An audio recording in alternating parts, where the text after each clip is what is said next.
गुड्डी के साथ रहता था। जगमोहन के पास जमीन तो थी लेकिन साधन ना के बराबर थे। कुछ समय पहले उसके पास बैल थे लेकिन घर के हालात बिगड़ने के कारण उसने उन्हें बेच दिया। उनकी हालत बहुत ही दयनीय स्थिति में थी। घर के हालात देख उसकी पत्नी सोमा ने उससे कहा, मेरी बात मान लीजिए जी, मुझे ठाकुर के यहाँ काम करने दीजिए। साफ सफाई और घर के काम ही तो करने हैं। क्या फर्क पड़ जाएगा अगर मैं वहां जाकर काम कर दूं? कम से कम घर के राशन पानी का तो खर्चा निकल ही जाएगा। ऐसी बात मत किया कर रेनू की माँ, तेरी बातें मेरे दिल को छलनी कर देती हैं। ये मेरे लिए मर मिटने जैसा हो जाता है। सोमा, तुम जानती नहीं हो उस ठाकुर की नीयत कितनी गंदी है। वो अपने घर पर काम करने वाली हर औरत पर बुरी नजर रखता है और मैं नहीं चाहता कि वहां जाकर तुम भी उसकी गंदी नजर का शिकार बनो। ना ना, मुझसे तो नहीं देखा जाएगा और मैं तो गांव में किसी को अपना मुंह भी नहीं दिखा पाऊंगा। नहीं नहीं, तू वहां काम करने नहीं जाएगी बस। जगमोहन दिन भर इसी चिंता में रहता था कि वो अपनी पत्नी और बच्ची को ढंग का खाना और कपड़े तक भी नहीं दे पा रहा था। वो फटे पुराने कपड़े पहनकर ही गुजारा चला रहे थे। जगमोहन जब भी गांव में किसी से मदद मांगने जाता कि हल और बैल दे दो या ट्रैक्टर उसके खेतों में चला दो, तो सभी उसे मना कर देते।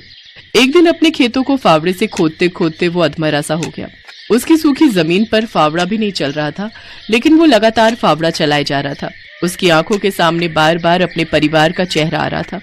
उधर गांव का ठाकुर गीदड़ की तरह नजरें गड़ाए बैठा था कि कब जगमोहन मदद के लिए उसके पास आए और वो उसकी जमीन हथिया ले। वो जब भी जगमोहन से मिलता था तो उसे एक ही बात कहता था, जगमोहन, रे तुझे कितनी बार कहा है अपनी जमीन मुझे दे दे, मैं तुझे उसके अच्छे दाम दे दूंगा।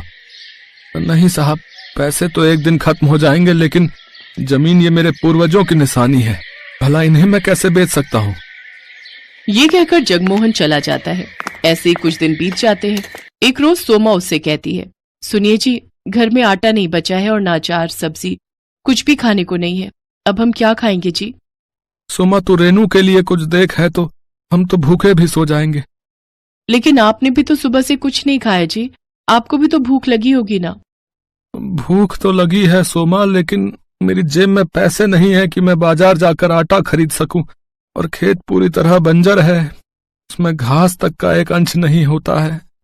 अपने पति की लाचारी देख सोमा को उस पर दया आती है। फिर उसका ध्यान अपने पति की बात पर जाता है और वो आंगन में लगी घास को देखती है।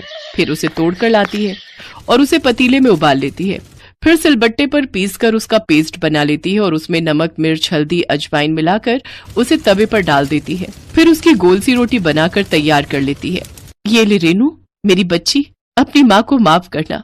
घास की रोटी बनाने के अलावा मेरे पास और कोई चारा नहीं था। तो क्या हुआ माँ? मास्टर जी कहते हैं हमारे महाराणा प्रताप भी जब जंगल में रहे थे तो उन्होंने भी यही हरे घास की रोटियां खाई थी, तो फिर हम क्यों नहीं खा सकते? बिल्कुल सच कहा मेरी बच्ची। फिर जैसे ही रेनू और जगमोहन उसे अपने मुंह में डालते हैं तो उसे खाकर कहते हैं, वाह माँ, ये तो बड़ा ही स्वादिष्ट है। हाँ सुमा, ये तो लाजवाब है। की आंखों से आंसू बहने लगते हैं। मैं जानती हूँ ये इतनी अच्छी नहीं है, आप दोनों बस मेरा मन रखने के लिए कह रहे हैं। फिर उन तीनों की आंखों से आंसू बहने लगते हैं। तभी दरवाजे पर कोई आदमी आता है। जी, ये जगमोहन जी का घर है। जी हाँ। तभी जगमोहन आता है। क्या बात है भाई साहब? दरअसल मैं लॉटरी विभाग से आया हूँ। कुछ महीने पहले जो आपने लॉटरी खरीदी थी उसका आज रिजल्ट आया है और आपने इस लॉटरी को जीत लिया है, जिसका इनाम पूरे 25 लाख रुपए है। 25 लाख रुपए? और साथ में ये, हाँ जी, और साथ में ये आज का खाना हमारी कंपनी की तरफ से आपके लिए। ये सुनकर जगमोहन, सोमा और रेनू सब बहुत ही खुश होते हैं। अब उनके दिन बदल जाते हैं।